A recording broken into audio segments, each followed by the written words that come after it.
Studio Ekangar सराय फगुआ में लिए नाम रस डगर बाड़ी कांड कैलिया गे है गे फगुआ में लिए नाम रस डगर बाड़ी कांड कैलिया गे आगे होलिया में चोलिया फड़ के रंग बहुत हम किंग मांझिया नहीं आओगे आगे होलिया में चोलिया फड़ के रंग बहुत हम किंग मांझिया नहीं आओगे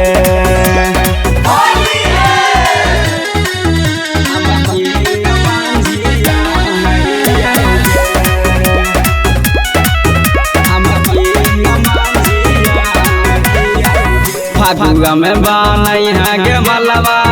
पुआ फुलाउली हमरा पीछे घुमाए मलवा 10 गो छाउली फगुआ में बानई है गे मलवा पुआ फुलाउली हमरा पीछे घुमाए मलवा 10 गो छाउली हम शुरू से आगे होलिया में चोलिया फड़ के रंग बहुत हम किंग मांझिया नहीं आओगे आगे होलिया में चोलिया फड़ के रंग बहुत हम किंग मांझिया नहीं आओगे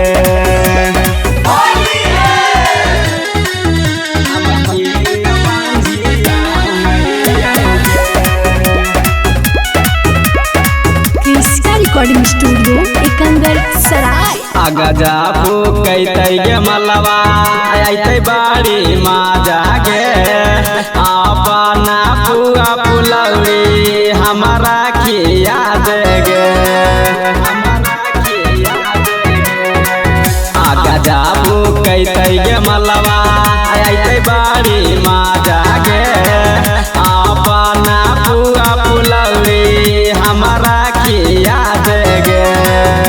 कि कल्लू बिहारी मुकुल के छौड़ी बाड़ी नाम हाकौगे आगे होलिया में चोलिया फड़ के रंग बहुत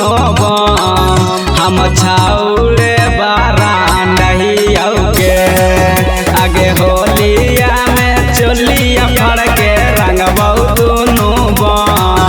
हम किंग मांझिया नहीं आओगे इसका रिकॉर्डिंग स्टूडियो एकंगर सराय।